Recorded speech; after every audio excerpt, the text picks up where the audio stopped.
그죠? 네. 기억하시죠? 예. 네. 밤에 그 이제 라울라가 태어난 날,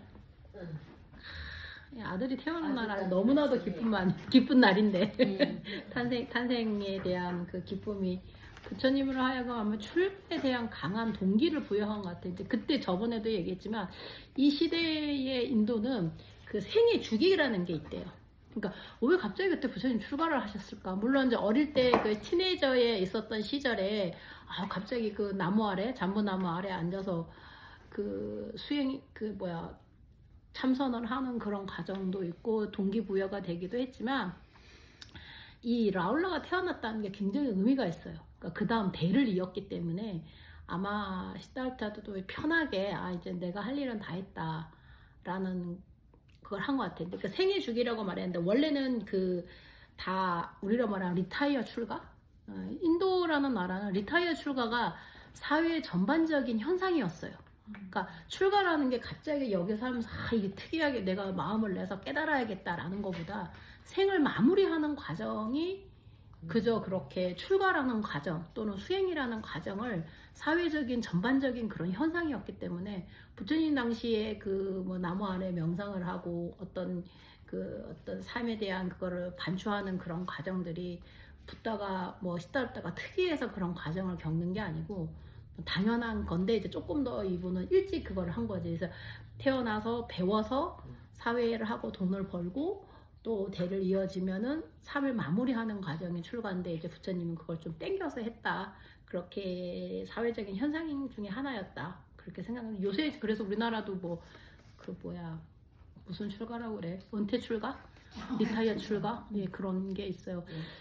사실은 그런 게 우리 출가자에게 바라는 그런 거에 조금 반하는 것도 있지만 출가를 하는데 사실 나이가 제한되는 게 사실 조금 모순되는 부분도 있는 거야. 근데 이제 지난번에 스님께서 말씀하셨잖아요. 그 나이 제한이 있다 했잖아. 우리나라에서는 있어요. 근데 그게 이제 처음에 저희가 그 문제가 왜 나왔냐면 제가 있잖아요. 처음에 이제 신도님들이 스님들 성직자를 봤을 때 모르잖아. 언제 출가를 했는지. 나이가 아주 머리가 희끗희끗하고 주름이 있어.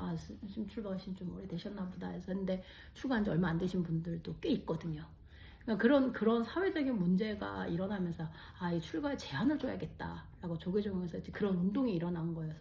아마 신부님들도 27이 제한된 걸 알고 있어요. 그 신학대 가는 그런 나이라던가. 그래서 우리가 어떤 법을 제정하는 데 있어서 다른 종교의 영향도 사실 좀 많이 있거든요. 그럼 우리는 27은 좀 그렇고 한 40 정도까지 하자. 그래서 우리 도바나나는 여기 시민권제였어. 시민권인데 그러니까 모든 법의 제정이 사건이 터지면 또 바뀌어. 그러니까 한국 사람을 대상으로 하다 보니까 40이라는 50이라 하는데 그럼 외국인 출가는 어떻게 되냐? 그러니까 정말 근데 외국인이라는 표현도 좀 그런 게 그 스님이 한국 교포야. 여기 교포인데 시민권자야. 그러면 이 사람을 외국인으로 봐야 되냐? 한국인으로 봐야 되냐? 외국인으로 본 거야. 그래서 그 스님한테 출가할 그 당시에 그 출가 제한이 있다 보니까 며칠 안에 이제 행자교육 등록을 해야만 되는 그런 과정을 해서 그 스님은 대표적으로 자기가 그때 효곤 스님이 그런 케이스예요. 그 스님이 출가할 때 50세인가 그 나이 제한이 있는데 그 스님이 그때 2004년도에 샤카디타라는 세계 여성 물자 대회를 한국에서 했는데 그 스님 통역을 간 거예요. 영어를 좀 하시니까 거기다 그때 스님을 만나서 그 전에 이제 정토를 하면서 출가를 해야겠다고 마음을 먹었지만 어떤 계기가 없었는데 그때 이제 스님 만나면서 출가를 한 거여서 그때 조계종법이 좀 바뀌었대요. 출가 제한을 조금 더 늘리자. 그래서 그 시카고에 확정이 됐어요? 나이가 몇 출가가? 그러니까 확정이 이렇게 된 거야. 그러니까 50이라는 나이가 제한 있는데 이제 우리는 한참 그 네고시에이션 있잖아. 그 네고시에이션이 생기면서 그 출가, 그러니까 리타이어 출가가 생긴 거예요. 그래서 사실 실질적으로 출가 제한은 없어졌다고 보면 돼요. 근데 이제 리타이어 출가는 어떤 제한이 있냐면 저희는 이제 출가를 하면 계를 받을 때 한국 대한불교 조계종은 출가한 지 6개월엔 행자교육을 하고 기본적으로 그 다음에 1년 내지 2년 세종 생활을 하고 나면 3위3인이라는 계를 받아요. 그때 이제 10계를 받고 그때 이제 4년 후에 3위3인이 계를 해서 기본교육 예를 들어 선빵을 내철을 여름 하한거를 한다거나 아니면 강원교육 또는 승가대학이나 동국대학교 이런 교육과정을 거치고 나면 비구비군이 계를 받을 수가 있어요. 그러면 지금 총 하면서 이제 5년 내지 6년이 됐잖아요. 그러면 3인이 계를 받고 10년 뒤에 또 계를 받아요. 이 계를 받아야지만 저희가 얼마나 하면 큰 절에 가서 소임을 살 수가 있고 또 상자를 둘 수가 있어요. 그런데 그 출가하고 나서 10년 뒤에 또 20년 뒤에 저희가 또 계를 받아요. 저희가 이제 30년 계, 우리 도반은 30년 계 받았거든요. 30년 계를 받으면 거의 마무리돼요. 그러니까 나이가 법납이 한 30 몇 년까지 하더라. 그까지 하면 저희가 결계를 신청하거든요. 지금은 저희가 하한거 동한거가 되면 조계종에서 연락이 와요. 야, 니네 이제 어디서 수행하고 있니? 어디서 소임을 살고 있니? 그럼 저희가 그 결계 보고를 해요. 이게 왜 생겼냐면 스님들 너무 자유분방하다 보니까 어느 숲속에 들어가서 있는지 살았는지 죽었는지 결혼을 했는지 아무 파악이 안 되는 거야. 그러다 보니까 조계종에서 91년도에 저희가 행자교육을 실시하면서 스님들을 좀 파악하자는 차원에서 그리고 이때 결계를 하면 각 본사별로 모여서 그 법망경을 읽어요. 그러면서 아, 이 스님이 아픈지 또 이 스님이 괜찮게 그걸 하고 계신지 또 어떤 문제가 없는지 그 문제가 없으면 왜 문제가 생겼는지 저희가 보고를 하는 그런 교육 체계를 만들었어요. 그러다 보니까 스님들을 파악하려는 차원에서 결계가 생기게 해서 해외에 있는 스님들은 지금은 저희가 결계 보고만 하면 돼요.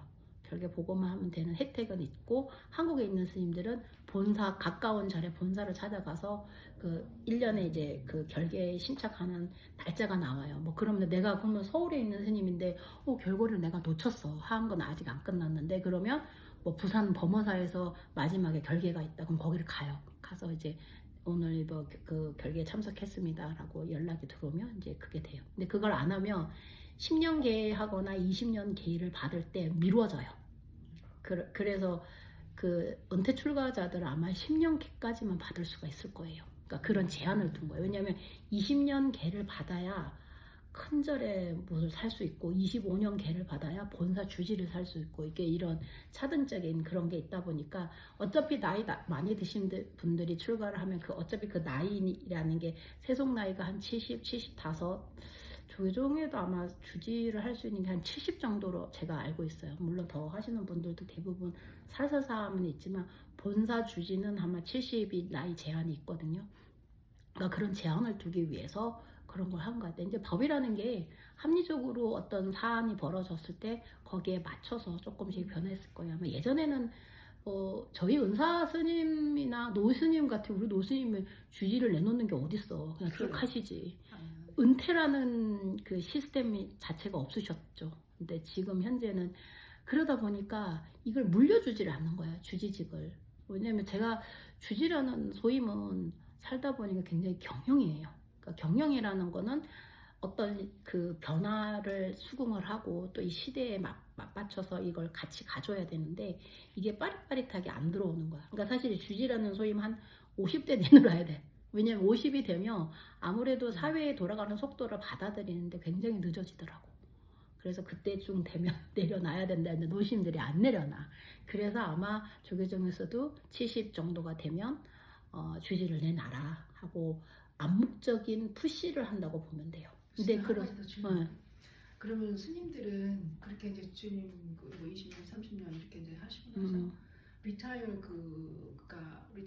리타이어 플랜이 있냐? 사실 이제 조계종에서도 그런 문제가 일어났어요. 이제 병원 문제, 그다음 리타이어해서 들어가는 문제가 천주교 신부님처럼 잘 되어 있지는 않아요. 근데 지금 이제 하나씩 하고 있어요. 뭐 자제 공덕병원 생기고 또 스님들이 지금 한국에서는 국민 무슨 그 묻잖아 국민연금이 있는데 스님들이 10,000원을 내면 조계종에서 10,000원을 해서 일정 말하면 매칭 펀드처럼 만들어서 스님들이 65세 이후에 선방을 못 가시는 나이가 되었을 때 그때 이제 조계종에서 조금씩 연금을 준다는 그런 펀드도 만들기는 해요. 근데 이제 아직 완벽하지는 않아. 그래서 지금 모고 스님 같은 경우 스님들 아파트에 있어요. 그러니까 스님들 아파트라는 게 일반 아파트와 달리 스님들끼리 모여 살아요. 그러니까 아파트라는 형태에서. 근데 말은 아파트지만 이런 건물에 이렇게 날라서 방을 하고 위에 법당이 있어서 스님들이 돌아가면서 소임을 살고 또 돌아가면서 선방 거기에 이제 하암거나 동암거가 되면 모여서 참선을 하고 이제 그렇게 나이가 들고 나서의 이런 문제가 사실 아직은 남아 있어요. 그다음 병원 자제공덕 병원은 미국에 저는 이제 한국은 좀 그렇고 미국에 계신 스님들도 뭐 아까 그때 저 가끔 시애틀 정각사 스님 이야기를 하지만 그게 남의 일은 아니거든요. 그러니까 나이가 들어서 스님들도 뭐 바깥에서 보면 수행을 했는데 왜 그렇게 아파 막 이런 얘기를 하지만 몸이라는 건 태어났기 때문에 아픈 거야. 태어났기 때문에 늙어가는 그런 과정을 겪으면서 여기 이제 지금 현존에 있는 비구 스님 잘 모르겠지만 비구니 스님들 중에서 결국은 한국을 돌아가서 마무리를 한다거나 또 그런 시스템이 여기 없다 보니까 그런 경우도 보기는 봐요. 완벽하지는 않아요, 그럼 시스템에서. 한국에는 그 스님들만 가실 수 있는 그런 요양원 같은 게 있어요? 100% 지원은 아니지만 갈 수 있는 곳이 있긴 있어요. 그 해인사 같은데, 그 다음에 이제 개인적인 스님의 원력에 의해서, 그 다음에 아파트 형태로 되어 있어요. 저기 논산의 법계사로 가면 큰 건물 안에 스님들이 중간에 법당이 있고 이렇게 둘러가면서 있는데 여기는 굉장히 소임을 스트릭하게 사신다고 하더라고. 입찰중 소임도 다 나와야 되고 1년 소임씩 살아야 되고 아파트에 돈을 내고 들어가지만 그때 또 거기에 또 소임을 굉장히 많이 사려면 뭐 공약물이 들어올 거 아니야. 그런 공약물도 나눠야 되고. 그럼 아파트만 운영은 누가 해요? 거기 스님들이 하는 거죠. 조계종이 사지는 않아요. 그러니까 그런 시스템화 되지는 않았어요. 그러니까 그때 어느 스님이 아까 모고 스님도 그 얘기를 하더라고요. 거기 어떤 비구니 스님이 좀 늦게 출가를 하신 거야.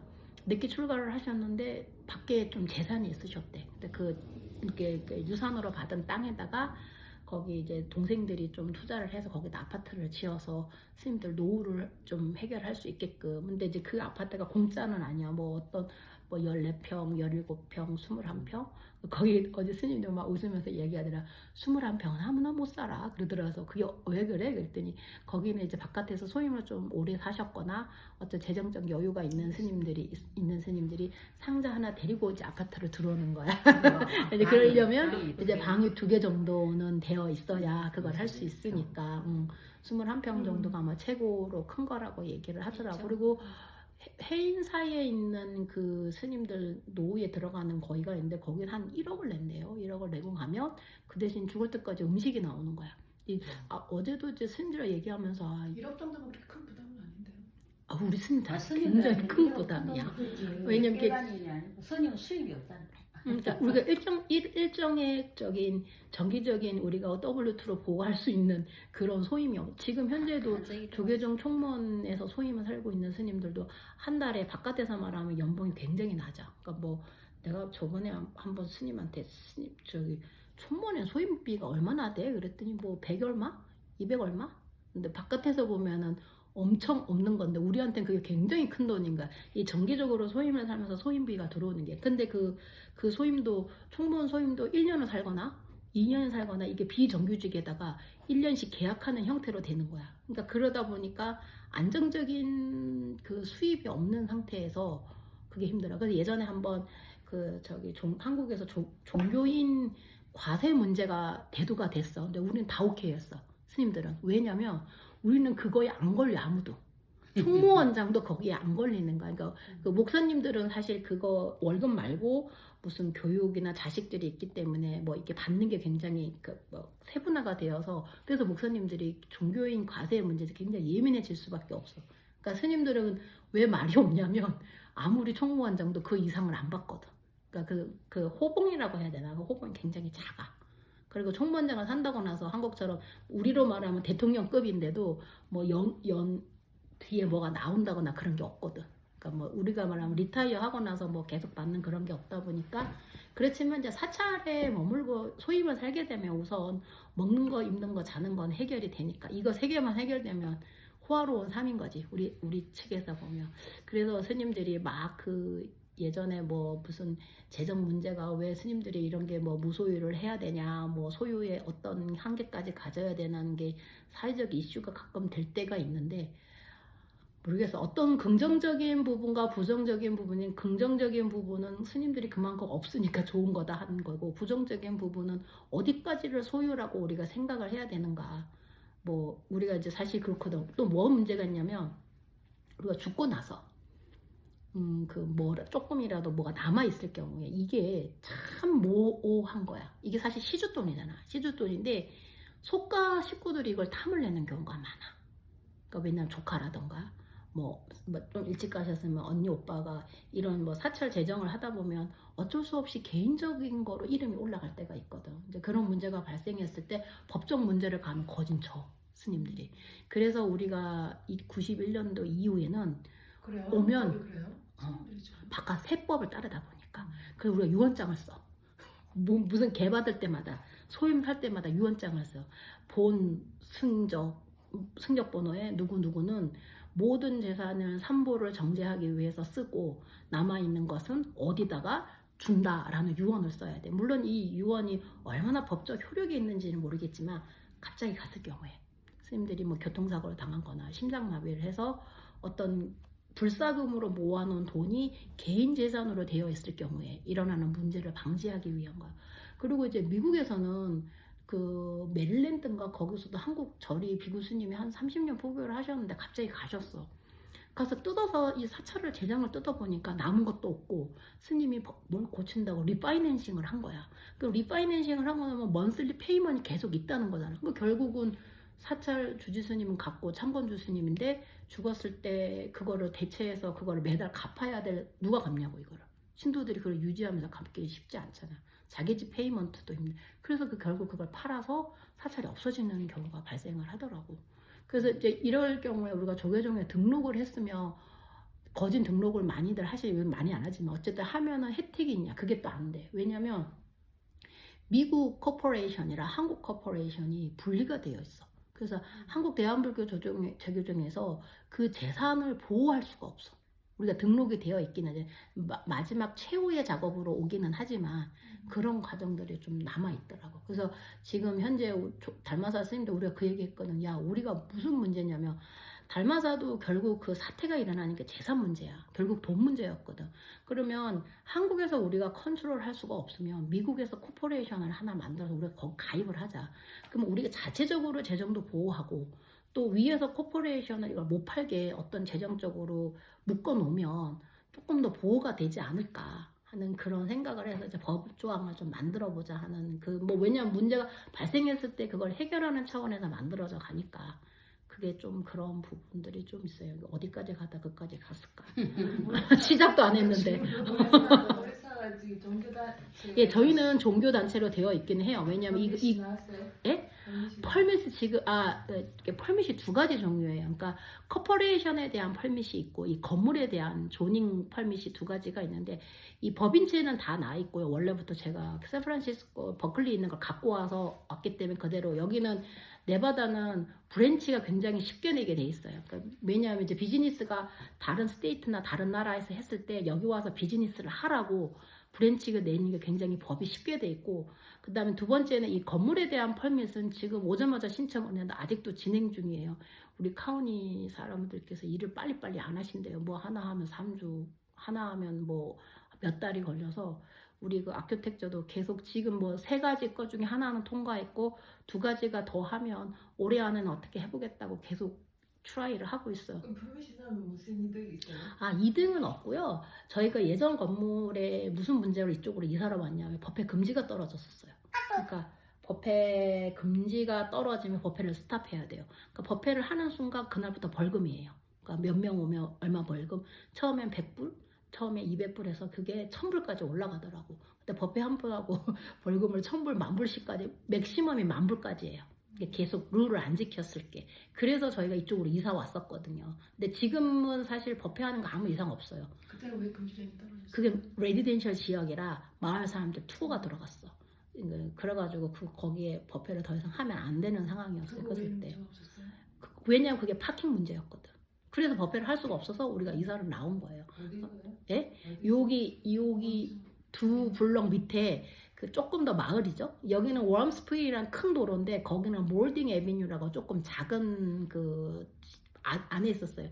땅이 여기보다 훨씬 더 컸는데도 그 있잖아. 그 마을 사람들이 강아지 데리고 지나가다가 말 타고 지나가다가 차가 바깥에 파킹돼 있고 왜 갑자기 여기 사람이 많지? 미국 사람들이 이제 그런 거에 신고 정신이 투철하다 보니까 가서 신고가 들어간 거예요. 그래서 법에 금지가 그래서 떨어졌었어요. 그린 퍼밋이 안 나오는 이유가 그거하고 또 뭐가 있어요? 파킹이 제일 큰 문제예요. 근데 왜냐하면 이게 그 다음에 여기가 이제 큰 도로는 상관없는데 여기서 소란을 피우고 큰 소리를 내서 우리에게 크라우디해지면 우리가 다니는 게 불편해진다는 거야. 그게 그때 와서 프레젠테이션 하는 가장 큰 원인이었어요. 그래서 그게 이제 딱 떨어지면서 여기를 내가 하니까 사실 아크텍처도 그 얘기를 했는데 너 그거 왜 펄밋이 왜 필요해? 그러더라.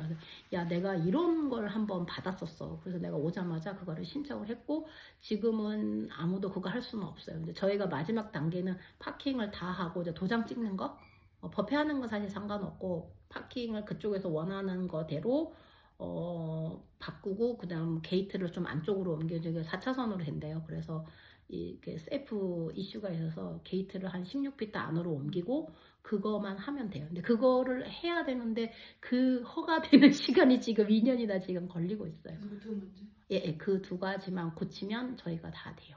그러니까 그 전까지는 다 해서 왜냐면 히어링도 가고 뭐 가서 언니들 만나고 할머니들 만나고 다 했거든요. 근데 그 과정을 다 했기 때문에 저희가 그 3번 갔어요. 처음에는 이제 보리마도 갔고 두 번째, 세 번째는 아키텍처랑 저랑 둘이 가서 카운티 가서 일 2번 하고 왔고 그것도 다 그쪽에서 오케이를 했기 때문에 제일 중요한 게 첫 번째 미팅이 왜냐면 여기 지역 주민들이 이걸 하는 거를 허락을 해야 되는데 여기가 약간 여기가 그때 블루 다이아몬드 이쪽 지역에 좀 커스텀 홈이 많은 지역이라 백인들이 다른 지역보다 좀 많대요. 그러다 보니까 조용하고 그 다음에 좀 그런 걸 싫어하는 거야. 그러니까 왜냐면 마을 자기네들 포행하고 강아지 데리고 다녀야 되는데 여기가 그 좀 자기 가는 길에 불편함을 주면 안 되는 그런 과정이 있어서 그때 막 그렇게 나는 그렇게 많이 와서 댐빌 줄 몰랐는데 진짜 많이 왔더라고. 그래서 얘네들은 어떻게 하고 이렇게 왔지? 반창회를 하나 할 정도로 많이 왔었어요. 그래가지고 처음엔 되게 이렇게 많이 와서 미국 사람들이 반대를 하면 여기도 허가가 안 나는 거 아닌가? 하고 얼굴이 좀 올라갔었는데 또 다행히 보드 쪽에서 7명인가 중에서 5명, 6명이 다 오케이를 했어요. 그러니까 여기가 발전 그게 나와 있는 상황이라 그 크라우디하다라는 건 이슈가 안 된대요. 그래서 잘 통과가 돼서 지금 하는 데는 이상이 없어요. 아마 제일 문제가 파킹이에요. 그리고 미국 법 자체가 그 스트릿이나 거기에 도시 계획대로 제공되어 있는 그것만 할 수 있는 거잖아. 그러다 보니까 그런 문제가 발생한 것 같아요. 맞아. 그때 그 집은 차들을 앞에다 세웠었잖아. 그것도 걸리려고 그러면 많았어. 우리가 물론 안에서 목닥침 하나도 안 들리는데 그것도 사실 이슈가 되거든요. 그러면 터미널이 앞에다가 동상이나 뭐 예, 그거 할 수 있어요. 예, 우리 거 안에는. 그렇지만 아마 거진 필요가 하대요. 탑도 펄밋이 필요하고 왜냐하면 여기는 건물이 넘어가면 이제 피해가 할 수가 있기 때문에 웬만한 사이즈 정도까지는 할 수 있겠지만 그 이상이 되면은 그거 할 수 있어요. 간판도 할 수 있고요. 보리살하고 간판. 네, 할 수 있어요. 근데 그거를 지금 기다리고 사람들 오면 스님 왜 간판이 없어요? 그거 많이 물어보시거든요. 그런 상황이에요. 자, 됐죠? 계속 하겠습니다. 스님도 소셜 시큐리티 받아요? 저도 세금 내요. 세금 내서 40좀 되면 받겠죠? 그거는 바깥때랑 똑같이 해요. 40? 예, 저희는 최소가 40이야. 그건 아시죠? 40이 뭐예요? 크레딧. 크레딧? 그게 왜냐하면 일반인도 40이에요. 그러니까 똑같아. 분기별로 그러니까 쿼러에 1점을 하려면 최소 1,510불이에요. 그러니까 그거를 4번 하면 1년에 최대 4점까지 더 넘어가면 더 되는 거고 그다음 그거를 뭐 30년인가 35년 예? 40년인가 그 일한 숫자대로 나누잖아. 근데 그거를 아무것도 일을 조금 해서 부족하면 저소득으로 아예 들어가는 거고 일을 그래도 한 40점까지 하면 미니멈으로 받는 거고 내가 아는 저기 불타사 스님이 그러더라. 저기 붓다나라 스님들이 오면 그거를 중요 4점으로 하자. 한국에서는 그렇게 못 받잖아. 그러니까 여기는 많이 받는 거니까 한국에서 오는 스님을 그렇게 크레딧을 해줘서 내가 그래서 한국에서 온 스님이 그걸 말을 하는데 이해하겠냐고. 그게 얼마나 좋은 건지 그랬더니 그러긴 하다. 그 전에 가잖아. 왜냐면 그게 13년에서 14년을 해야 그게 크레딧이 되는 거잖아. 그러니까 그걸 해서 나중에 받는다 이런 계획의 스님들이 없어. 왜냐면 한국에서 그 시스템이 없기 때문에. 요새는 뭐 국민연금도 있고 받는 스님들이 있기는 하다고는 하더라고요. 그래서 조금 다르긴 한데 어쨌든 경제관념의 스님들이 사실은 좀 없어요. 뭐 노후에 뭐를 해서 이렇게 하고 해야겠다. 뭐 노후에 뭐 아프니까 뭘 해야겠다. 뭐 이런 게 많이들 없어요. 저는 가장 걱정됐던 게 알고 싶었던 게 그 이제 한국에서 스님들이 리타를 하시면 요양원에 못 가시는 스님들 많이 계시잖아요. 그런 스님들은 어디에서 어떻게 계셨겠나요? 각자 도생이 많아. 각자 도생이 많아. 각자 도생. 예. 그래서 젊을 때 스님 소임 삼아서 꽁쳐두잖아. 그러니까 나 꽁쳐둔 여기 거를 가는 거야. 인터넷에서 보니까는 무슨 은공 스님인가? 그러니까 충청도 어디에다가 했다고 그래요. 그 스님들이 당신 저기가 있으면은 그 불교하고 천주교하고는 그 노후 시스템이 틀려서 천주교는 그 뭐지 아파트 같은 거 기숙사 같은 게 있대. 저기 천주교 신부님이지. 교구별로 아마 있을 거야. 그거 교구별로. 있는데 스님들은 그게 없는 거야. 그래서 각자 막 자기 주머니 차려. 아니 맨손으로 시작했대. 막말로 해서. 그러니까 그래서 이제 맨손으로. 스님들이 원력으로 뭐 어쨌든 소임을 사는 동안 아니면 개인적으로 유산을 받았거나 땅이 있으면 스님들을 모아가지고 여기다 같이 살까 그런 생각 굉장히 많이 하세요. 안 그래도 도반들도 맞아요. 저 맨손으로 두 시작했구나. 스님으로 다니면서 제주도에 땅이 백신 스님 조금 있거든. 그러면 스님이 여기다 지어가지고 중간에 법당을 하면 몇 개 못 들어가겠다. 근데 그럼 밥은 어떡하지? 막 이런 고민을 어쩔 수 없이 하는 것 같아요. 근데 뭐 스님들 근데 소문은 공부합시다. 생각은 그런 거는 해요. 뭐 열심히 소임만 살면 뭐 나이 들어 뭘 그렇게 고민을 해. 저는 그런 수주의예요. 노력해서 살면 뭐 끝에 가서 사는 거지. 자, 그러면 계속해서 75페이지에 네. 설산수도상 읽겠습니다. 두 사람의 명상가를 찾다. 이제 지금 수행해 가고 있는 과정이에요. 생로병사의 괴로움을 절감하고 진정한 행복을 얻기 위해 성을 나온 시다르타는 이제 태자가 아닌 사문 고타마 혹은 보살의 이름으로 구도의 길에 들어갔다. 사문 고타마는 먼저 당시 명상 지도자였던 알랄라 칼라마와 우따까 라마푸타를 찾아갔다. 이게 이제 부처님 나중에 최초의 그러니까는 당신이 그러니까 스승이에요. 최초의 스승으로 찾아갔고 이 사람을 나중에 깨치고 나서 나 이제 깨쳤으니까 이 사람들을 좀 그 뭐야 해야 되나 제도해야겠다고 했는데 어떻게 됐어? 갔어요. 나이가 드셔서 이제 그들이 최고 경지라고 여기는 단계까지 어렵지 않게 도달하자 그들은 사문 고타마를 찬탄하면서 함께 교단을 이끌어 가자고 제안했다. 하지만 사문 고타마는 그 제안을 받아들이지 않았다. 이들의 최고의 경지라 여기는 선정의 단계에 들어갔지만 선정에 들어갔을 때만 평화로웠을 뿐 선정에서 나오면 생로병사의 괴로움은 여전히 사라지지 않고 그대로이다. 이 길은 번뇌를 없애고 고요하고 밝은 깨달음의 경지로 나아가는 길이 아니다. 그 다음에 이제 보리마 보살님 이쪽으로 봅시다. 그러니까 지금 뭐라고 했냐면 처음에 이제 왜냐면 이 사람이 성을 이제 이 사람이라기는 고타마가 성을 넘어왔어. 성을 넘어야니까 우리도 그렇잖아. 좀 나를 이렇게 지도해주는 누군가가 있어야 되지 않을까. 나의 길을 좀 해주는 거로 하는 게 제일 첫 번째 이제 스승으로 뽑은 사람이 그 당대에 아마 최고의 뭐 해야 되나 그 제자들도 큰 교단을 이루었고 그러면서 찾아가면서 이 사람한테 가면 내가 뭔가를 좀 얻을 게 있을 거다라고 갔는데 처음에 이게 그 우리가 사선정이라는 중에 선정의 단계가 있어요. 지금 정확하게 그 단계 다음에 제가 한번 여기다가 이 카톡에 올려놓을 건데 선정이라는 게 선정에 대한 그 우리가 명상을 하잖아요. 굉장히 즐거움이 있어요. 그러니까 뭐 해야 되나 이렇게 표현해. 구름을 타고 가는 그런 느낌이래요. 그러니까 그래서 그거에 집착을 해요. 그러니까 선정에 가서 선정 자체가 너무 좋아서 선정에 머물려고 하는 거야. 그러니까 비비 상처천에 있는 이쪽에 올라가면 너무너무 즐거워서 거기에 몇천 년이 지나도 안 나오려고 그런대요. 근데 우리가 목표가 그게 아니잖아. 그러니까 어느 사선정 가기 전에 그 중간 단계에서 부처님이 깨쳤다고 하는데 그 단계에서 적당하게 나와서 그 중도의 길을 가야 되는데 이게 너무 좋아. 그러니까 마치 우리가 강을 건너는데 뭘 이용해? 돛담배 이용하는데 이 돛담배가 꼭 필요할 것 같은 거야. 그 돛담배를 다시 이고 다음 것까지 가는 거야. 이 돛담배 어떻게 해야 돼? 버리고 가야 돼. 그러니까 선정도 그렇게 지나가는 수단이라는 거지. 우리가 툴이라는 건데 이 툴을 생각하지 않고 아, 나 다음에도 꼭 필요할 거야. 이거 내가 어디 가면 또 강을 만날 거 아니야. 그럼 이 무거운 이 돛담배를 이고 지고 간다는 게 사실 말이 안 돼. 그게 선정의 한 그 단계예요. 선정에 올라가면 그게 이용하는 툴로 즐기고 이용해서 이걸 다음 단계를 넘어가고 그래야 되는 이런 생각을 안 한다는 거지. 왜냐하면 이게 너무 좋아. 그래서 그 선정의 단계에 그 깊은 명상에 들어가면 그 단계까지 올라갔어. 그렇다면 왜냐면 일찍부터 수행을 했기 때문에 몸이 그 트레이닝이 되어 있는 거예요. 가서 금방 가보니까 아, 그러면 이것까지 올라갔으면 생사 문제를 해결해야 되잖아. 생사 문제는 어디로 가버리고 그 즐거움이 너무 좋아. 그러니까 이 스승이 야 같이 하자. 야 요까지 우리로 말하면 이까지는 이제 단계 탁탁탁탁 하면 딱 올라온다. 그까지만 하면 될 것 같은데 그렇다면 느낀 거지. 이게 답이 아니다.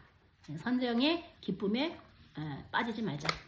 다음 거를 이제 계속 하게 됩니다. 그래서 내가 스님들에게 이번에 얘기했는데 2004년도인가 2000년 초에 아바타 수행이라는 게 생겼어. 근데 이게 아바타 수행, 아바타 뭔지 아세요? 그 아바타가 자기 모습을 하고 있는 어떤 온라인상에 있는 그걸 아바타라고 한대요. 자기의 모습을. 그래서 이 아바타 수행을 해서 어떤 사람이 이름 정확하게 이 수행 체계를 그러니까 그 명상의 단계를 단계별로 해놓은 거야. 그러니까 굉장히 디테일하게 해놓고 어느 정도 되면 어떤 단계입니다. 뭐 어느 정도면 어떤 단계입니다. 그거를 스님들도 그때 수백만 원을 주고 그걸 가서 배웠어. 그게 꼭 깨달음에 나가는 그거인 거 마냥. 그게 그 명상도 유행하는 그게 있었었어요. 그래서 제가 그때 2004년도에 나 여기 왔을 때 어떤 비구니 스님이 한 3명이 삼보사로 왔더라고. 그래서 삼보사에 와갖고 그때 육조사라 하는데 왜 왔냐 했더니 그 아바타 수행이 샌프란시스코 어디에서 한대요. 그래가지고 한 챕터를 한 과정을 하면 뭐 어디까지 올라가. 그래서 그런 거 깨달으려면 그것도 욕심인가. 깨닫고자. 깨달았으면 좋겠다. 이것도 사실 머물면 안 되는 집착이에요. 그러니까 우리가 소위 말해서 버려라, 내려놔라라는 게 주머니에서 뭘 빼는 게 아니고 거기에 대해서 집착을 안 하는 거예요. 이거를 가져. 이게 필요해. 이 책이 필요해. 이 책이 필요해갖고 이때 같이 배우면 되는데 이거를 계속 생각을 갖고 이걸 또 읽고 이건 내 거야. 이거를 하지 말라는 건데 그거를 못 하는 거야. 근데 지금 그 수행 단계를 자넷 같은 생각을 수자다 같은 생각을 누군가가 했지. 나도 그 맛을 하고 싶다. 그게 진짜 맛있다는데 한번 먹어봐야 되지 않겠냐. 우리가 한번 해보지 않겠다라는 거기에 빠져갖고 그때 그 시스템을 만든 사람이 스님 하다가 나온 사람이었대요. 근데 그걸 만들어갖고 1단계, 2단계에서 몇 단계를 만들어서 한참 유행한 적이 있어요. 근데 그걸 아직 깨달은 사람이 안 나온 거로. 그것이 목상에 좀 벌었다. 근데 그런 돈 벌잖아요? 얼마 안 가요. 그 무당이나 전 봐주는 사람이 돈 벌고 나서 그거 유지 힘든 거는 내가 노력해서 땀을 해서 벌지 않은 돈은 자기 거 아니에요. 부자를 사는 사람은 맞아. 그게 세상 원리예요. 부러워할 것도 없어요. 계속 읽겠습니다. 제가 이거요. 네. 고행에 들어가다 사문고탐하는 그들의 가르침과 제안에 만족하지 않고 그곳을 떠나 가야 지방의 미련서나 강 근처 숲으로 갔다. 그곳에는 극단적인 고행에 임하는 수행자들이 많이 모여 살고 있었다. 사문고탐하는 그들과 함께 고행을 시작했다. 호흡을 참고 금식에 가까운 식사를 했고 앉고 눕고 서 있는 것조차 마음의 집착과 탐욕을 불러일으킨다는 생각에서 날카로운 가시덤불에 누웠다. 지독한 질식과 고행으로 몸이 바짝 말라 나무 둥지처럼 변해갔다. 철저하게 몸을 저버리기 위해 목욕도 하지 않았고 사람들을 피해서 지냈다. 훗날 석가모니 부처님은 고행하던 시절을 돌아보면서 제자들에게 말씀하셨다. 음식을 아주 적게 먹자 내 사지는 능풀마디나 갈라 풀마디처럼 변해갔다. 엉덩이는 낙타발처럼 되었고 등뼈는 줄로 엮은 구슬처럼 되었고 갈비뼈는 오래된 집에 숟가래가 허물어지듯 부서지고 허물어졌다. 적은 음식으로 인해서 내 눈빛은 깊은 우물 바닥에 물빛처럼 깊고 멀리 들어가 보였고 내 머리 가죽은 익지 않은 썬 호리병박이 바람과 햇빛에 시들듯 시들어갔다. 적은 음식 때문에 백가죽이 등에 붙어버렸고 대소변을 보려면 머리가 앞으로 고꾸라졌다. 손으로 사지를 문지르면 털이 뿌리까지 썩어서 몸에서 떨어져 나갔다.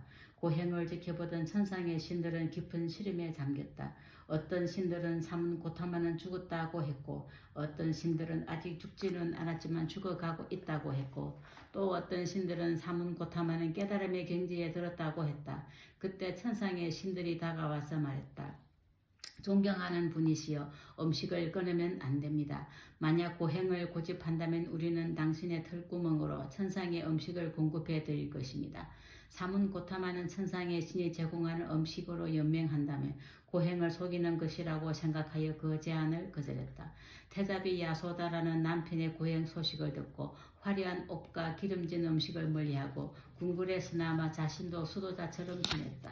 여기 보면 이 막 그 우리가 말하는 고행의 끝 보살님들 내가 한번 이 그 뭐야 최장암으로 가신 분들 봤거든요. 그러니까 우리가 임종 지킬 때 보면 내가 그 어떤 보살님이 그때 관음행 보살님이라고 북가주에 계셨는데 그 보살님이 내가 근데 가서 보니까 그게 임종이었어요. 그 다음날 가셨으니까. 그러니까 췌장암이라는 걸 걸리면 우선 먹지를 못해요. 그러니까 모든 몸에서 호르몬 문제가 생겨서 췌장암은 거진 예후가 안 좋잖아요. 그 췌장암 결과하고 진짜 한 달을 못 살았거든요. 근데 그 한 달 동안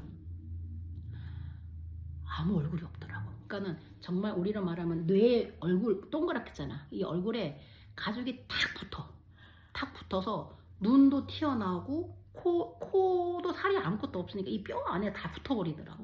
숨쉬는 미라네. 그러니까 그런 형태로 되어 있더라고.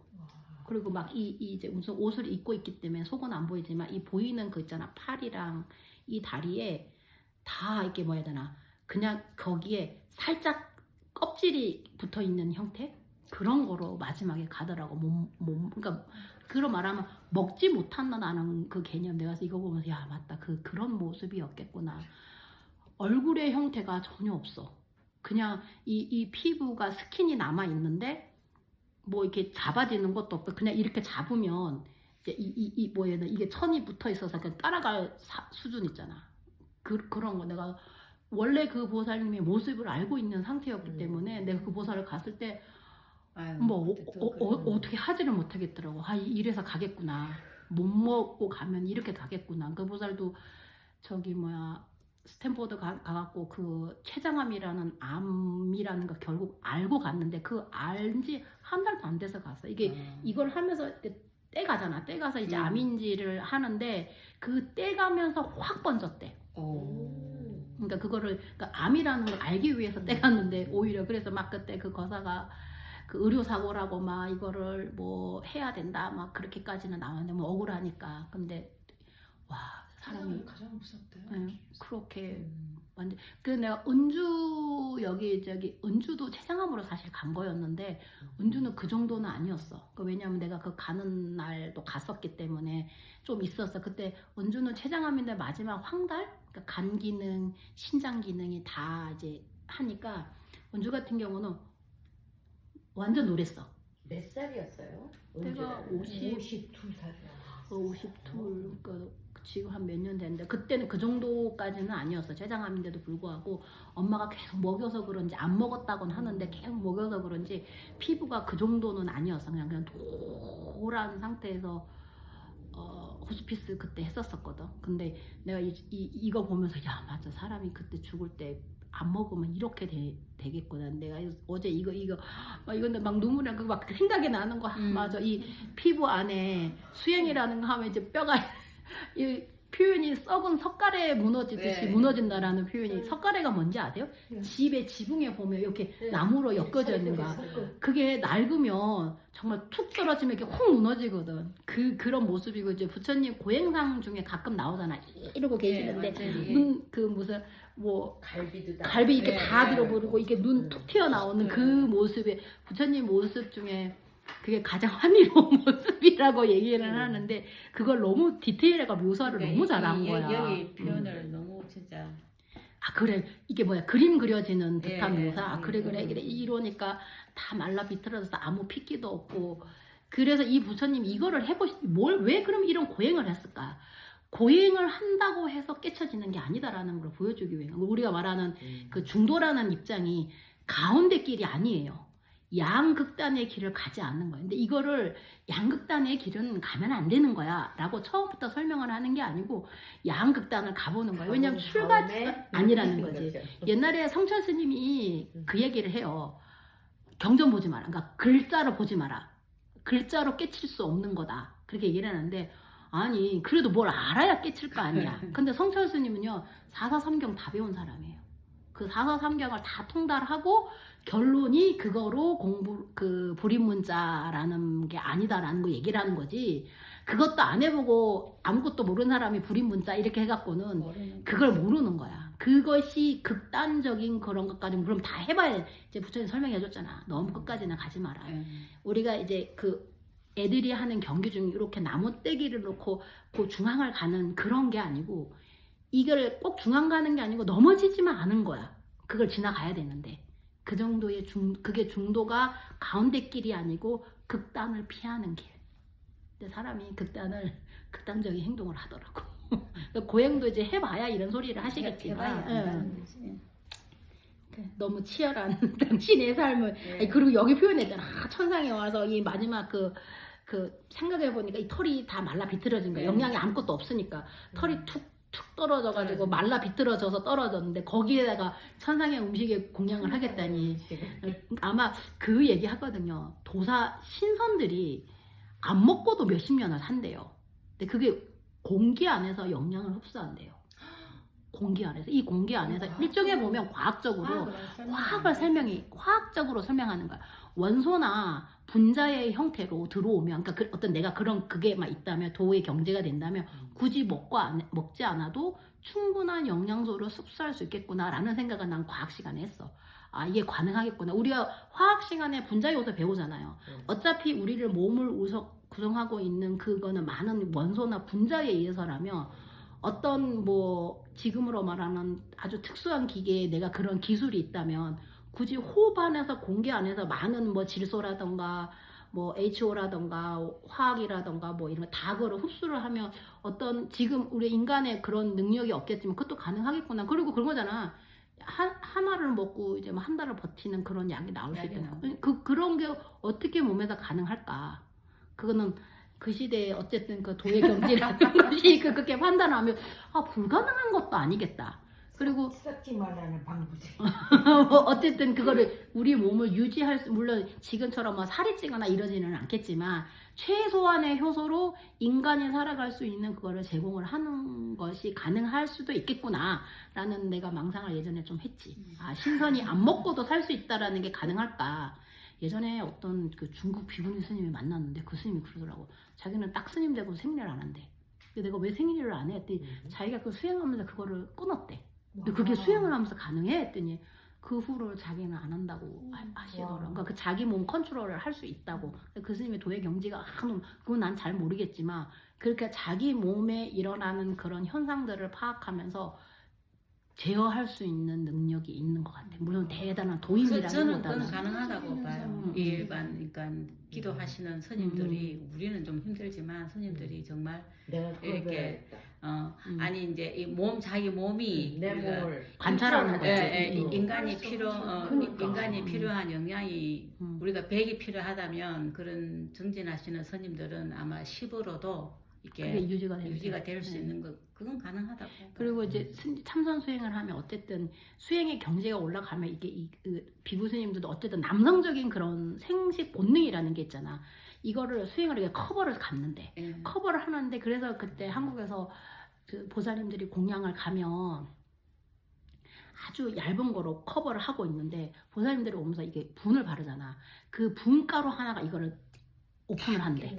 그래서 스님들이 갈 때 그 참선 공양을 갈 때 될 수 있으면 향수, 그 다음에 그런 우리 뭐 하운데이션 그 분을 바르지 말라. 내가 그걸 왜 바르지 말라고 그러나 했더니 그게 누르고 있는 그거를 일어나게 하는 거야. 그러니까 본능적인. 근데 왜냐하면 그거가 완전히 없어져 있는 것까지 수행하기에는 굉장히 오랜 시간이 걸리고 그거를 눌러서 커버로 덮고 있는 상태에서 누군가 뭘 눌러서가 아니고 그게 그렇게 그리고 굉장히 예민해져 있거든. 스님들이 그 참선 수행할 때 보면 그러니까 그거로 그 공부를 하는 거야. 그러니까 탁 하면은 이게 뭐야 되나 민들레 씨가 확 불어서 확 퍼지는 것처럼 네. 자기가 컨트롤할 수 없을 정도로 된다고 하더라고.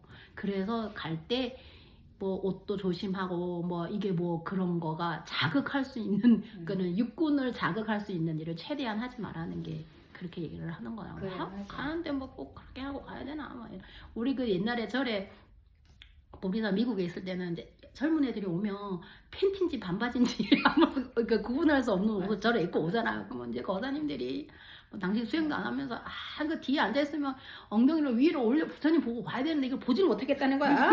막 이런 그 얘기를 하시더니 어쨌든 절에 오는 사람들의 마음도 그러는데 수행하는 스님들은 훨씬 더 그러니까 우리가 어떻게 얘기한 거야. 절예법이 필요한 게 그 응. 하다는 게 그런 데서 나오는 것 같아요. 예, 그러니까 뭐, 절에는 절예법이 있어야 되니까. 그러니까 뭐 과학적으로 설명을 하자면 그렇더라고. 아유, 그래서 이제 부인이 이걸 듣고 자기도 이제 이 야소다라 기억나죠? 예. 부처님의 부인입니다. 부처님이 내 남편이 이렇게 수행 정진을 하고 있는데 내가 어떻게 좋은 걸 먹겠냐 하면서 이제 수도다처럼 살았다. 이 야소다라도 우리가 읽었지만 전생에 아주 인연이 깊은 그 꽃공양 올리다가 예. 꽃공양 올리다가 아유 내가 그 꽃공양 꽃 팔던 여잔데 그 꽃공양 올리는 바람에 이게 부부의 인연을 했는데 이제 부부의 인연을 했고 나중에 이 야소도라도 출가를 해야 아마 출가하는 내용이 나올 거예요. 그 남편한테 와서 아들도 출가하고 이번에 이제 우리 도반 중에 아버지도 스님이고 자기도 스님이고 언니도 스님이고 동생도 스님이고 남동생도 스님이에요. 우리 그 선행 스님이라고 있는데 그러니까 그 형제 넷 중에 셋이 출가하고 하나만 이제 보살로 있대. 그래서 너무 부럽다. 그러게. 그리고 해국 스님인가 해인 스님인가 그 일타 스님도 진짜 많이 해서 몇 명이 자기 집안에 출가를 했더라. 한 10몇 명이 출가를 했어. 집안에. 그래서 내가 대는 누가 있는 거야? 우리가 속으로 그때 막 얘기해. 그러니까 뭐 고모, 이모, 삼촌 뭐 이런 분들이 다 인연이 돼서 왔다가 내가 있잖아 우리 도반 중에서도 아버지가 스님인 분, 엄마가 스님인 분. 다음 주에 이제 캐나다에서 그 하는 현등사원 스님이 잠깐 내려온대요. 근데 엄마 스님 모시고 와 그랬는데 이 스님도 엄마가 스님이고 자기가 스님이고 자기 여동생이 쌍둥이거든요. 그 둘 다 출가를 해서 세 분이 여행 내려온다고 스님 여기 하룻밤 좀 자고 가자 그러더라고. 그래서 그렇게 하시라고. 근데 식구들 중에 그렇게 나는 먼 고모 우리 아버지가 이종 사촌 오빠래. 그러니까 뭔지 모르지만 6촌인가 6촌 정도 된다네요. 6촌이 고모신 것 같아요. 6촌이라고 얘기하더라고요. 그분이 고모. 그러니까 그 인연에 그걸 하는 것 같아. 뭐 그 다음에 제일 파워가 센 건 아빠가 스님이야. 우리 도방 같은 경우는 아빠가 조계종으로 원래 출가했는데 중간에 결혼을 하신 거야. 종파를 바꾸시고 딸 셋을 낳는데 딸 셋 놓고 누가 출가할래? 그러니까 우리 도반이 둘째였거든. 그 첫째는 결혼을 했고 셋째는 애인이 있었대. 그래서 제가 출가하겠습니다. 그래갖고 그 스님이 아버지가 고위가 되는 해. 그러니까 아버지는 70이 되고 이 스님이 출가한 지 20년 됐을 때 그 절을 딸한테 주더라고. 당신은 물러나고. 그래서 주지 취임에 내가 갔거든. 주지 취임을 막 진산식으로 엄청 크게 하더라고. 그래서 왜냐면 그 비구 스님이 어쨌든 뭐 그 스님이 그 광주 그 지역에 엄청 포교를 많이 하신 거야. 그래서 딸 스님 포교 많이 하라고 쥐지 취임 선물이 요만한 상자에 하나 들어있더라고. 뭐게? 좋은 차였어. 이거 타고 열심히 포교해라. 그래갖고 주자 진짠식 선물 수여식에 이거 다 궁금한 거야. 그래서 이게 다 뭐지 했는데 그거 보니까 차 열쇠를 그 딸한테 이제 이거 타고 다니면서 열심히 포교하라고. 그래서 그때 했더니 와 아빠 스님이 최고다. 그 전까지만 해도 우리 반에 일진 스님이 1위였거든. 일진 스님은 언니가 스님이야. 언니가 10살 위에 언니인데 그 언니가 절도 해주고 막 이랬거든. 그래서 우리가 언니 스님이 최고로 했는데 이게 절의 사이즈가 다르더라고. 그러면서 우리가 막 웃으면서 그 얘기 했었어. 그런 가족의 인연으로 이렇게 출가를 하는 분들도 있어요. 자, 계속 이제 우리 수자타 보살님이 아마 이 수자타 그 얘기예요. 수자타가 있거든요. 우유죽을 마시다 사문 고타마는 극단적인 고행을 6년 동안 이어갔다. 하지만 고행으로 몸만 축났고 괴로움만 더해갔으며 인간의 상태를 뛰어넘지도 못했고 성자가 이룰 수 있는 지혜의 경지도 성취하지 못했음을 깨닫고 고행을 멈추었다. 나는 이런 극심한 고행으로도 인간의 법을 초월하고 성자들이 얻는 특별한 지견도 얻지 못했다. 깨달음을 얻기 위한 다른 길이 없을까? 그때 고타마에게는 오래전 성에서 지내던 시절 농경제 의식을 거행할 때 시원한 잡부 나무 그늘에 앉아서 욕망을 완전히 떨쳐버리고 해로운 법들도 버리고 떠난 안에서 생겨나는 희열과 행복이 있는 선정에 머물렀던 기억이 떠올랐다. 혹시 그것이 깨달음을 위한 길이 되지 않을까? 이렇게 생각이 미치자 새로운 구도의 길을 걷기로 결심하였다. 이것이 깨달음을 위한 길이다. 이 행동은 감각적 욕망들과도 상관없고 해로운 법들과도 상관없는데 그것을 내가 왜 두려워하는가? 고행하느라 야윈 몸으로 그런 행복을 얻기가 쉽지 않다. 나는 쌀밥과 보리죽 같은 덩어리진 음식을 먹으리라. 사함은 고타마는 니련서나 강으로 가서 고행으로 더러워지고 지친 몸을 맑은 물로 씻었다. 강에서 나와 나무 아래에서 휴식을 취하고 있는데 마침 마을의 여인 수자타가 우유죽을 들고 다가왔다. 수자타는 자신의 바람을 이뤄준 나무 신에게 공양 올리기 위해 아침부터 정성을 다해 우유죽을 준비했다. 오랜 고행으로 바싹 마른 사문 고타마를 나무신이라 착각한 그녀는 공손히 우유죽을 올렸다. 수자타의 우유죽 공양은 사문 고타마가 부처님이 되기 직전에 몸을 추스리는 자양분이 되었다. 그런데 이런 모습들을 지켜본 5 수행자는 크게 실망했다. 그들은 사문 고타마가 고행 끝에 최고의 해탈 경지를 얻으면 가르침을 받을 수 있으리라 바람을 품었는데 고행을 멈추고 목욕한 뒤 여인에게서 우유죽을 받아 마시는 모습을 보자 사문 고타마는 용맹정진을 포기하고 사치스러운 생활에 젖어버렸다고 생각하고서 떠나가 버렸다. 오늘 뭐 여기 자세한 부분은 안 나오는데 이제 이게 저기 보리수 나무 아래 이제 마지막 선정을 다 하기 전에 그 마지막 깨달음의 경지에 이제 4선정 들어가기 전에 마지막 공양을 받은 거예요. 아까 보자면 가시 덤풀에서도 고행을 하고 그거를 얼마나 한 6년 정도 수행을 하면서 그게 아니라는 거 몸소 체험을 한 거야지. 이제 마루타로 수행의 그걸 체험을 하면서 아 이게 깨달음으로 나아가는 거는 아니다. 이게 어떤 그 극단적인 행동을 하고 극단적인 수행이 우리가 원하는 그 생사의 길을 벗어날 수 있는 해답을 제시하는 것이 아니라는 걸 알게 되죠. 그러고 나서 이제 이건 아니다 하고 마지막으로 우유 공양을 하는데 그때 이제 이 떠난 사람이 나중에 부처님의 최초의 제자가 돼요. 오비구 교진여든 오비구. 이게 나중에 이제 오늘 할 수 있을지 모르겠지만 아야야 교진여 이렇게 얘기하는데 그러니까 최초의 아라한이 되는 과정이어서 이제 부처님의 이 여러 가지 공양을 이제 열반하시기 전에 받은 공양이 춘다의 공양이에요. 근데 이 춘다라는 분이 공양을 했는데 그 여러 가지 설이 있어요. 춘다가 많이 공양물은 돼지고기였었다 또는 버섯이었다. 그게 이제 열반에 드시기 전에 마지막 공양. 그 다음에 이제 오늘 이 여기 나온 수자타의 이 공양이 부처님의 가장 깨닫기 전에 받은 몸을 추스리고 이걸 할 수 있는 제공을 한 그 아주 성스러운 공양 중에 한 마지막 공양 중에 하나예요. 이제 이거 우리가 불교에서 열반과 반열반 이렇게 2가지를 하는데 열반이라는 건 꺼졌다는 얘기예요. 그러니까 몸을 있는 상태에서 깨달음을 얻는 걸 반열반이라고 그래요. 그러니까 몸이 아직 남아있다는 거 생사 문제가 아직 해결되지 않았다는 거예요. 어차피 죽는 거니까. 그 다음에 완전 열반을 했을 때가 부처님 돌아가시기 전에 그러니까 열반의 단계에서 2번의 공양이 나오는 거예요. 이거는 이제 반열반의 단계에 들어갔을 때 깨닫는 그 순간에 받은 마지막 공양입니다. 근데 굉장히 우유죽에서 가끔 스님들이 4월 그 나벌 8일, 그러니까 음력으로 12월 8일 이제 오늘 그 얘기 나오겠지만 이제 우유죽 공양이 들어와요. 우리도 왜 부처님과 같이 우유죽을 먹으면 이제 깨달아보자. 그래서 이제 그 하얀 죽에다가 우유를 넣고 끓이는 거예요. 그러니까 하얀 뭐라 그러나 미음 같은 거지. 나락죽이라고 그래요. 타락죽. 타락죽. 임금님 그 몸부심있던 타락죽.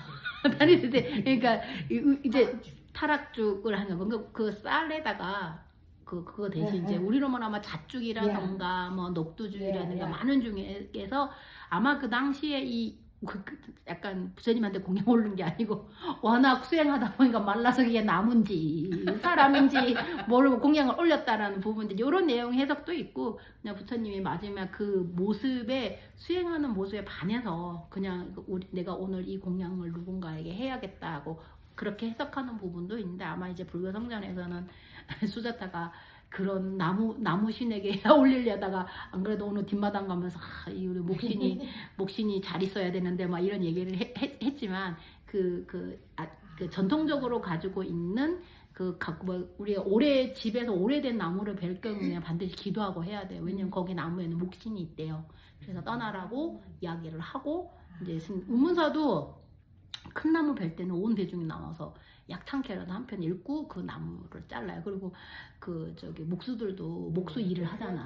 예, 그래서 그냥 되면 안 돼요. 심각해. 4년 넘은 나무를 매버를 4년은 얼마나 이제 사막에서 4년 커봤다지. 그렇지만 하기 전에 약창기 한번 하고 하면 좋지. 가서 이제 그래. 그래서 목수들이 나무 베는 거 싫어해요. 그래서 왜냐하면 목수들은 계속 나무랑 일을 해야 되잖아. 근데 나무신이 자기들 싫어하면 안 된대요. 근데 나무신 입장에서 베는 거 좋겠어 안 좋겠어? 안 좋거든. 그래서 이제 나무 베는 걸 잘 안 하고 꼭 기도하고 그거 하려고 그러고 그 상랑식이라 낙성식 할 때 이제 목수들이 위에 가서 일을 하잖아. 그때 그래서 항상 그걸 이제 기도를 하게끔 해. 왜냐면 목신이 싫어하면 떨어진대요. 뭐 일하다가. 그래서 뭐 꼭 그것 때문은 아니겠지만 세상을 살아가면서 그냥 돌다리로 좀 두들기고 가고 그러라는 의미인 것 같아요. 항상 조심조심하게. 타락주기 여기에서 나왔다. 맛있는 죽이에요. 그거네. 태국 음식 가니까 그렇게 뭐 코코넛 오일 같은 거 넣고 한 죽도 있잖아. 그런 것처럼 아마 그 시대에 내가 인도를 가보니까 저 인도 가서 그 염소우유인가 무슨 소우유인가 그 소우유는 많이 없더라고. 그 염소인지 뭐 그런 거 해가지고 사람들이 먹는 거. 저 한번 인도에서 부처님 탄생하신 룸비니로 가려면 그 네팔을 올라가야 하거든요. 그날 아침 새벽 4시에 배가 너무 고파서 그 마을에는 이렇게 우유를 해가지고 따뜻하게 새벽 4시에 돌려요. 근데 터미널을 갔는데 4시에 너무 맛있게 파는 거야. 그 길거리에서 파는 거 하나 사 먹었다가 배탈이 나가지고 내가 죽을 뻔했어요. 이제 타락증은 아니지만. 근데 굉장히 진하더라고. 굉장히 참 맛있다. 아침에 뭐 배도 고팠지만 그렇게 먹었다가 아주 우유 정도 먹고 탈라면 방법이 없어. 내가 생애 뭐라 그래 관정왕 빼고는 처음으로 그렇게 많이 해봤네. 그러니까는 아주 신통한 거예요. 그래서 오늘 이제 그 타락 중에 이제 이런 걸 요래를 하고 이제 수자타가 아마 뭐 전생을 따져보면 아마 부처님과 좋은 인연이 있어서 이렇게 그 공양만큼 성스러운 공양이 없죠. 이제 열반에 들게 하는 공양이었고 깨닫게 하는 공양이었고 또 그걸 하면서 부처님이 이 중도의 이치를 깨달은 계기가 되지 않았나. 그러니까 완전 고행 수행을 하다가 아까 그 5명의 제자들이 그걸 보고 야 이제 더 이상 고행을 때려쳤나 보다. 이제 고행 때려치고 이제 그래서 사람들 점점 떠나요. 다 떠나고 이제 뭐 곧하면 뭐 아무것도 아니네. 이제 고행 끝난겨. 우리 배신을 한겨. 그리고 이제 떠나고 나서 그때 그래요. 이제 부처님 다 깨닫고 나서 자기가 첫 번째 제자를 찾아가거든요. 그때가 어디냐면 녹야원이에요. 그게 디얼팍이라고 하잖아. 누구야? 그 틱낙한 스님이 이루는 거기를 다 디얼팍이라고 그래요. 그러니까 녹야원. 그게 거기서 나온 거예요. 왜 녹야원이냐면 그 동안에 사슴이 많대요. 그래서 녹야원이에요. 부처님이 최초로 설법하신 곳.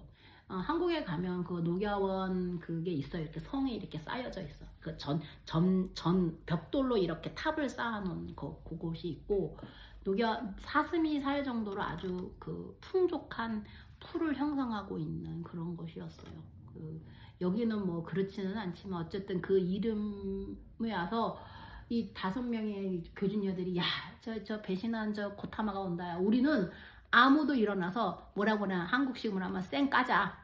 오든가 말든가 하고 하는데 고타마가 걸어오는 순간 그 5명의 제자들이 그대로 일어나서 그걸 표했대. 그러니까 그래서 위험에서 나오는 자연스러운 그거야. 그러니까 자기네들이 약속했잖아. 오면은 우리 다 모르는 척하고 저 수행도 안 한 사람 이제 끝이다 했는데 그 모습에 그 위의 포교라고 그래요. 그러니까 그 모습 자체에 그 뭐야 되나 그 성스러움이 묻어났던 거지. 그거를 가능하게 했던 게 수자타 공양입니다. 응. 아무 야타 받고 사십시오. 그렇게 살았어.